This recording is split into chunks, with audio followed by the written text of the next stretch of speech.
Bienvenue dans ce nouveau numéro des entretiens exclusifs de l'agence de presse sénégalaise, la vitrine du Sénégal. Et ce soir, nous avons l'honneur et le plaisir de recevoir dans ce numéro Madame Bintia Stéphane Chikaya, je pense bien que j'ai bien prononcé, coordonnatrice sous-régionale par intérim de la FAO pour l'Afrique de l'Ouest. Nangadef. Nangadef, magnifique. Merci beaucoup à l'APS de m'avoir reçu aujourd'hui.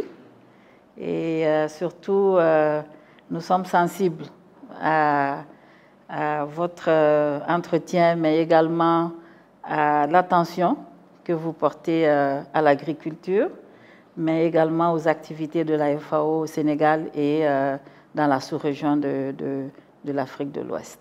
En tout cas, merci beaucoup d'avoir eu l'amabilité de recevoir les équipes de l'agence de presse sénégalaise. Madame la coordonnatrice, vous venez d'être nommée coordonnatrice sous-régionale par intérim de la FAO pour l'Afrique de l'Ouest, tout en conservant votre poste de représentante ici au Sénégal. Que représente pour vous cette nouvelle responsabilité? D'abord, c'est un immense honneur et une grande responsabilité pour moi. Lorsque j'ai reçu l'appel de mon directeur régional m'informant que j'allais assurer l'intérim de la coordination sous-régionale et également la représentation de la FAO au Sénégal, j'ai eu d'abord des ressentis de fierté, mais également d'un grand sens de responsabilité. Pourquoi? Parce que la région Afrique de l'Ouest est clé en Afrique.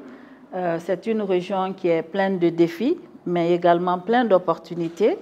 Et donc, pour moi, mon rôle, c'est vraiment de connecter les pays, d'essayer de partager les bonnes pratiques. Et nous en avons plusieurs à démontrer dans cette sous-région.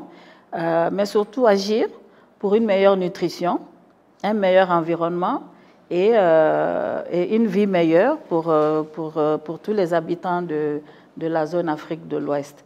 Alors, je pense particulièrement au Sénégal, par exemple, à ces femmes de Barkédji qui ont eu à construire une crèche. Et également, elles ont pris en charge la cantine scolaire de leur village. Et je pense que ces jeunes dames aujourd'hui sont devenues des entrepreneurs.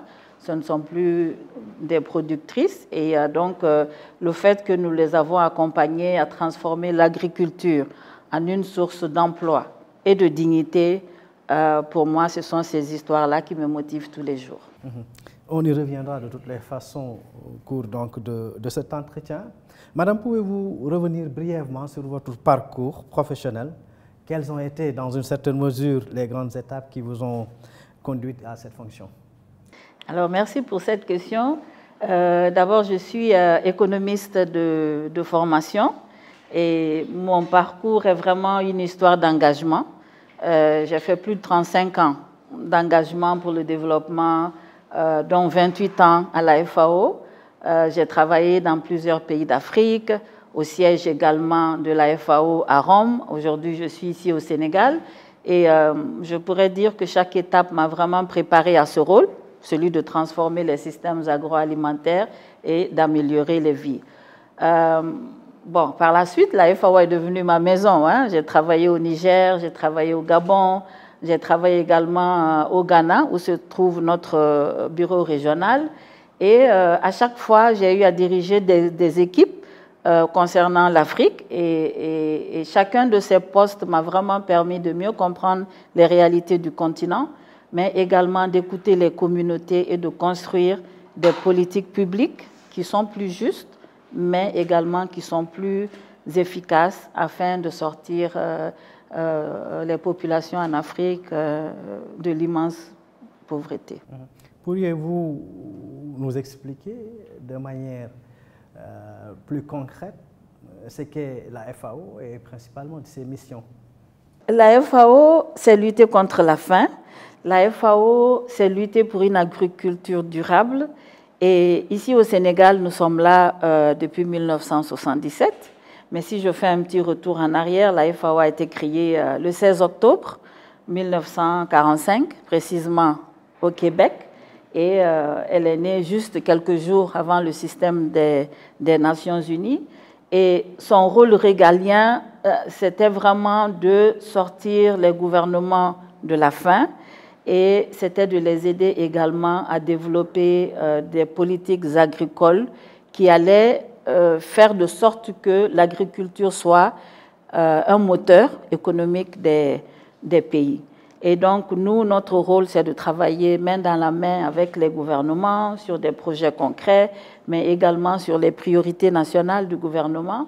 Et donc, nous avons, par exemple, ici au Sénégal, le travail que nous faisons avec les femmes horticultrices en Casamance, ou encore le soutien à la stratégie nationale d'alimentation scolaire qui permet à des milliers d'enfants d'avoir accès à un repas sain, local, mais également culturellement adapté.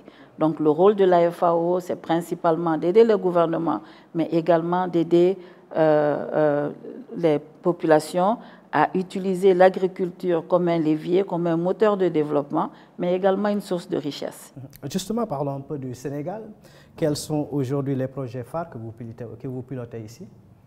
Alors, ici au Sénégal, nous soutenons par exemple les communautés qui font face aux crises en utilisant l'innovation dans le domaine agricole, mais également en renforçant les partenariats pour avoir des solutions durables et endogènes. Parce que nous savons aujourd'hui que le développement, il est d'abord endogène, il est interne, et donc il revient donc aux pays et aux nationaux de prendre en main leur propre développement. Alors, le premier axe, par exemple, de notre intervention, c'est renforcer donc la résilience des communautés, mais des populations face aux crises multiples, qu'elles soient climatiques, alimentaires, sécuritaires.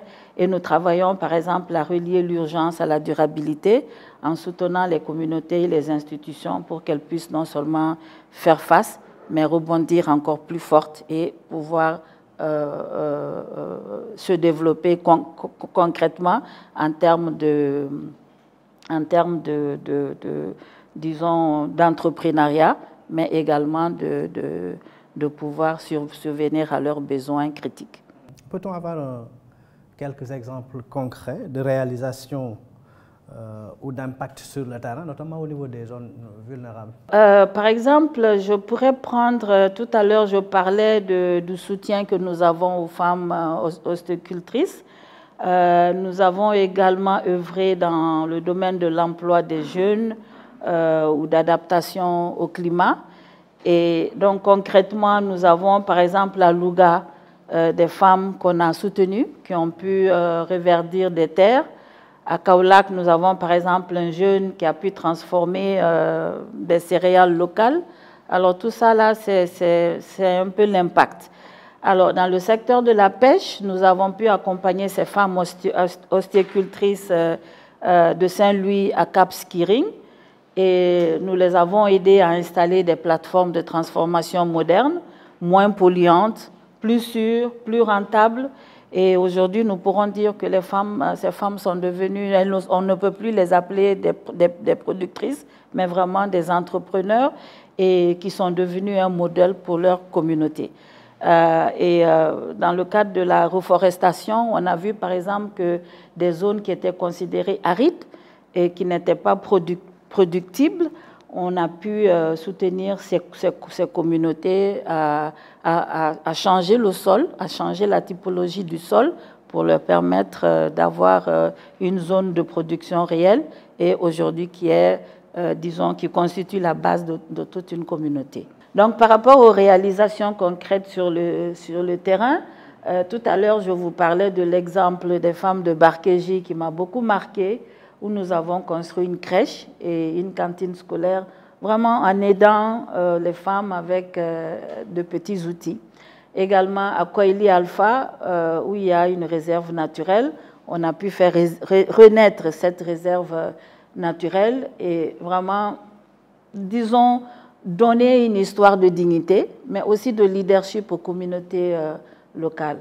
Alors, au niveau du soutien au gouvernement, nous avons, par exemple, dans la mise en œuvre du programme intégrateur de la Grande Muraille Verte, nous portons l'assistance à l'Agence sénégalaise de reforestation et de la Grande Muraille Verte et la réserve donc communautaire de Koili Alpha où nous avons mis plus de 1000 hectares depuis 2019, qui a permis de régénérer, de faire arborer le parc, de mettre un tapis herbacé, mais également de créer un habitat convenable et suffisamment vaste pour permettre, par exemple, à l'onyx, à la gazelle, une espèce jadis inféodée à cet écosystème, à y vivre à nouveau et à se déplacer librement et à se reproduire en toute liberté.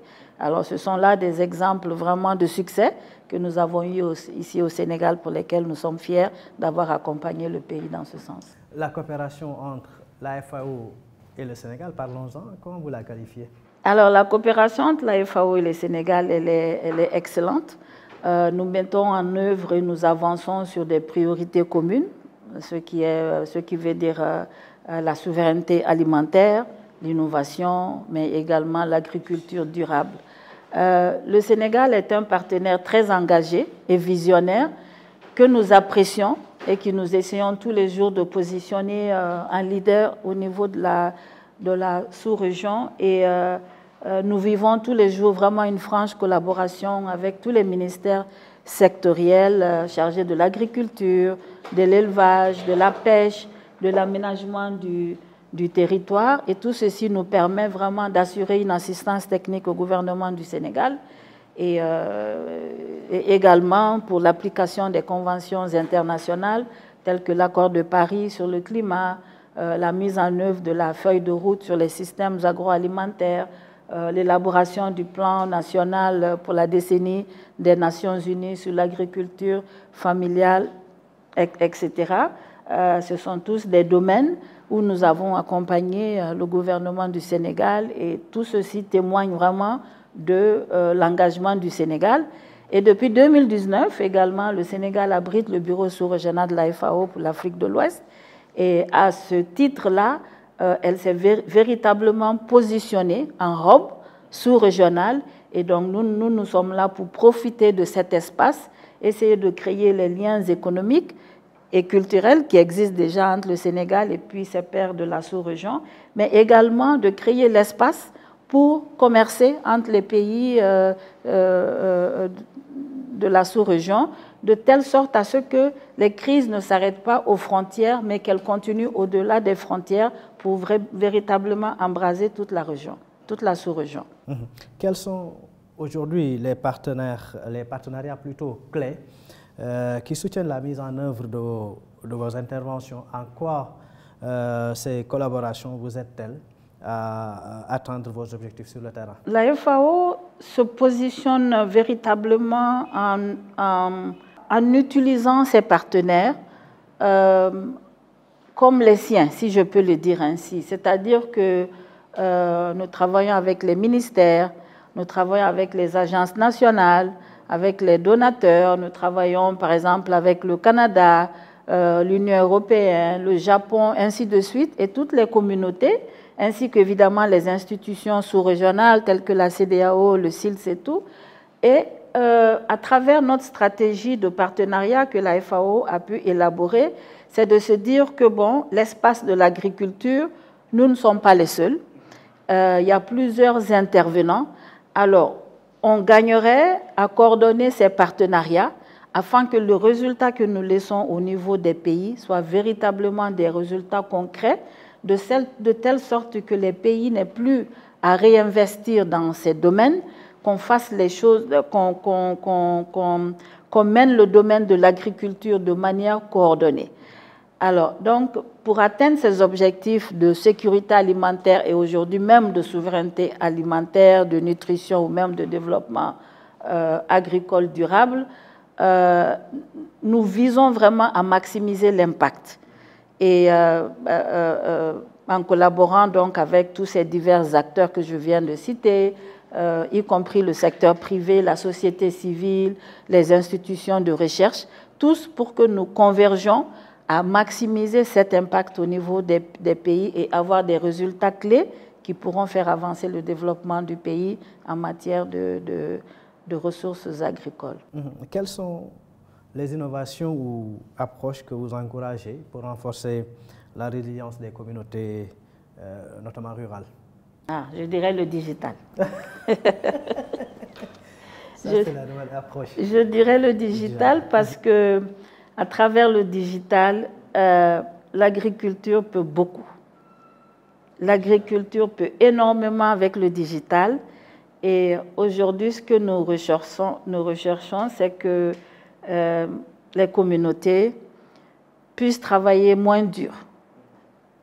Que surtout les femmes, les jeunes, qu'ils aient des outils appropriés, qu'ils aient des outils pas trop lourds, qu'ils puissent utiliser pour labourer leurs champs, pour faire leur commerce, pour avoir un packaging adapté.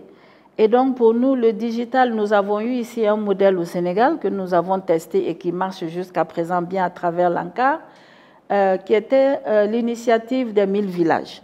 Alors, ce sont des formes de villages agricoles où on forme les agriculteurs et on les aide également à diffuser dans les langues locales les problèmes qu'ils ont. Alors, à travers l'initiative 1000 villages, où nous avons pu former les agriculteurs, les aider à diffuser des conseils en langue locale, mais également à créer des plateformes de commerce, nous avons, je pourrais le dire, créé une révolution silencieuse. Et là, nous avons travaillé étroitement avec l'ANCAR, qui est l'Agence nationale de conseil agricole et rural du Sénégal. Et nous avons mis en œuvre cette initiative à travers un petit projet qu'on a appelé Saïda, qui était un projet pilote. Mais cela a permis d'enregistrer et former plus de 300 000 petits exploitants agricoles dans plus de 3000 villages au Sénégal. Et principalement, c'était des zones de production agricole du pays où, avec le téléphone, ces producteurs, ils ont pu donner la quantité des productions qu'ils avaient en oignons et en niébé et autres. Et également, ils ont pu se créer des accès au marché à travers le digital.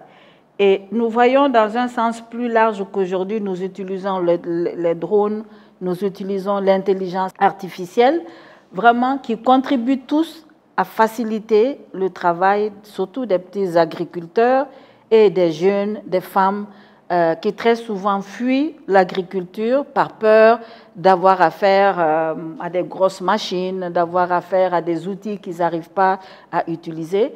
Et donc, nous, notre objectif, c'est vraiment de foncer sur la digitalisation dans toute sa forme afin de faciliter et afin d'amener le plus grand nombre de populations, surtout de femmes et de jeunes, vers l'agriculture qui est pour nous un levier fondamental pour le développement de l'être humain. Et les jeunes, Madame la coordonnatrice, vous conviendrez avec nous que l'emploi des jeunes en milieu rural et l'autonomisation des femmes sont des enjeux majeurs pour le développement durable. Dites-nous un peu comment la FAO accompagne-t-elle ces populations afin de favoriser leur insertion économique et du coup renforcer leur rôle dans les systèmes alimentaires. Donc à la FAO, nous avons l'outil que nous appelons le champ école paysan. Et à travers ces champs école paysan, on a pu constater qu'avec une toute petite formation, un coaching et un financement minimal, on arrive à faire de l'agriculture un moteur d'emploi, mais aussi de dignité. Parce qu'il faut le dire, quand on parle d'emploi, quand on parle d'agriculture, quand on parle de bien-être, c'est aussi la dignité de l'être humain. Et donc, le projet actuellement que nous mettons en œuvre avec l'appui de l'Allemagne, par exemple, qui aide les jeunes, mais également les femmes, à renforcer et à mettre à échelle plus de 40 projets d'investissement responsables dans l'agriculture et les systèmes alimentaires, par exemple, a pu générer plus de 40% de très très petites et moyennes entreprises, mais également des PME gérées par des jeunes Sénégalais ou bien par des femmes, à plus de 40% qui ont pu porter ces projets. Et aujourd'hui, on peut dire que véritablement, ils sont devenus autonomes dans leurs entreprises et ils arrivent à s'en sortir avec les gains qu'ils ont dans le système agroalimentaire. Et ça, ce sont donc des soutiens aux jeunes entrepreneurs, que ce soit des femmes ou bien des jeunes, avec un petit accompagnement et un petit financement, un coaching basique, et on arrive à lancer ces jeunes et ces jeunes dames-là pour que vraiment ils soient souverains dans leur vie. Madame la coordonnatrice, en 2024, le Sénégal a connu une alternance politique, la troisième du genre, marquant un tournant décisif dans son histoire démocratique. Quelle est aujourd'hui la stratégie de la FAO pour accompagner ces nouvelles autorités dans l'atteinte de ces objectifs, notamment liés à la souveraineté alimentaire? Alors, la FAO, à l'instar d'ailleurs du système des Nations Unies au Sénégal, on s'aligne sur la vision Sénégal 2050 et notre cadre de programmation pays soutiendra les pôles économiques, les filières stratégiques et la souveraineté alimentaire telle que contenue dans cette vision. Et nous saluons toujours vraiment le modèle démocratique du Sénégal, et qui constitue une base véritable de stabilité au niveau de la sous-région, mais aussi la vision du président de la République, son Excellence M. Bassirou Diomaye Diakhar Faye, et ainsi que tout le gouvernement pour leur engagement en faveur d'une souveraineté alimentaire, économique et environnementale. C'est quelque chose que nous avons énormément apprécié à la FAO, et donc pour nous, Vision Sénégal 2050, que nous avons reçue, je pense que c'était en octobre l'année dernière, était pour nous un véritable moteur pour qu'on puisse s'aligner et pour qu'on puisse reprendre nous-mêmes les priorités du gouvernement, en faire les nôtres, afin de contribuer à ce que le Sénégal veut atteindre d'ici l'an 2050. Donc nous félicitons toujours le Sénégal pour ce leadership et pour cette vision éclairée surtout du président de la République. Quelle stratégie recommanderez-vous pour garantir une agriculture durable et inclusive dans le pays? Je dirais que pour transformer nos systèmes agroalimentaires, pour qu'ils soient résilients, équitables, durables, pour ne laisser personne de côté, il faut que nous tenions compte de la menace et de la gravité de la gravité croissante auquel nous sommes confrontés. Aujourd'hui, nous voyons que le cadre socio-économique a changé. Nous voyons également que le cadre géopolitique a également changé. Et donc, nous ne devons pas perdre, disons, la mesure pour protéger la vie, mais transformer également nos systèmes agroalimentaires. Au contraire, je pense que c'est une opportunité pour nous de préserver l'avenir de notre planète, d'obtenir des résultats durables en appliquant des solutions endogènes. Nous voyons aujourd'hui, particulièrement en Afrique de l'Ouest, que les femmes sont très engagées dans l'agrobusiness, et pendant très longtemps, les femmes étaient laissées pour compte, où on ne les calculait pas tellement dans le développement économique. Alors nous pensons aujourd'hui que c'est l'occasion d'inclure les femmes, d'inclure les jeunes, qui ont une autre façon de voir, qui ont une autre vision, qui est peut-être différente de la nôtre, mais véritablement qui servira à faire avancer le pays. Et donc, nous continuons vraiment à encourager tous les gouvernements de la sous-région de l'Afrique de l'Ouest. L'Afrique de l'Ouest compte aujourd'hui plus de 75% de jeunes, et c'est un grand atout, mais c'est aussi une bombe à retardement si on ne fait rien. Et l'agriculture, véritablement, peut aider ces jeunes, peut aider ces femmes à changer la donne dans les pays, mais nous devons les inclure.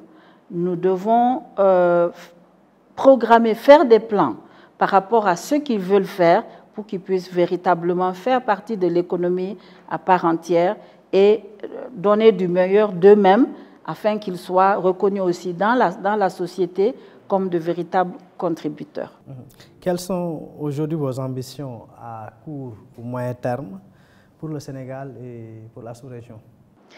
Alors pour moi, c'est une Afrique de l'Ouest plus souveraine, mais aussi plus résiliente. Et lorsque je dis plus souveraine, c'est de saisir les opportunités que nous voyons aujourd'hui et de trouver des solutions endogènes. Mais également, nous avons besoin de plus de solidarité. Déjà, en Afrique de l'Ouest, nous avons une culture solidaire et il faut qu'on progresse dans cette voie. Le Sénégal, par exemple, qui montre la voie, avec des solutions locales, des partenariats très forts. Nous avons vu le Premier ministre qui a fait le tour de la sous-région. Ce sont là des signes de partenariat très, très forts que nous avons vus de la part du Sénégal. Et donc, il faut qu'on continue dans cette voie. À moyen terme, mes ambitions pour le Sénégal, mais également pour l'Afrique de l'Ouest, s'articulent autour de 3 grandes priorités. D'abord, c'est d'accélérer la transformation durable des systèmes agroalimentaires. Ensuite, je souhaiterais vraiment positionner la sous-région comme un véritable pôle de solutions et de partenariat. Parce que nous avons énormément d'innovations en Afrique de l'Ouest et ça servirait qu'on fasse ces échanges entre pays et pourquoi pas dans le cadre de la coopération sud-sud entre le Sénégal et les autres pays, la Côte d'Ivoire, ainsi de suite. Que tous les pays de la sous-région se tiennent la main et là où l'innovation sort, qu'on puisse l'appliquer aux autres. Ensuite, je dirais qu'il faudrait qu'on renforce la gouvernance, la cohérence des politiques publiques et mobiliser davantage de ressources en comptant d'abord sur nos propres ressources. Et la cohérence des politiques publiques, elle est importante parce que si l'on veut subvenir aux besoins des populations, nous devons avoir des politiques qui véritablement qui répondent aux aspirations des peuples, des populations, mais aussi qui sont justes et qui leur permettent de s'épanouir.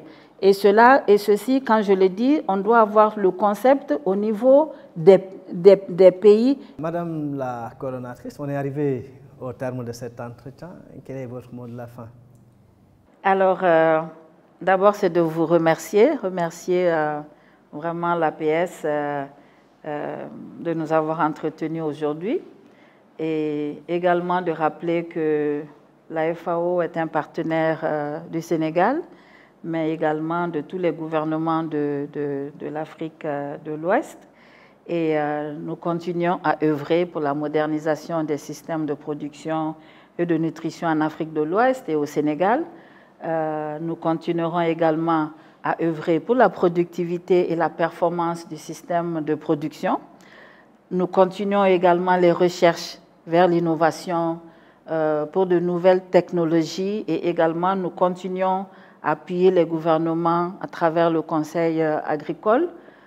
Nous continuons également la gestion des risques et les financements innovants, par exemple les fonds verts, les fonds verticaux, les fonds verts climat, et les fonds environnementaux mondiaux sont des leviers importants que nous continuerons à lever pour les gouvernements.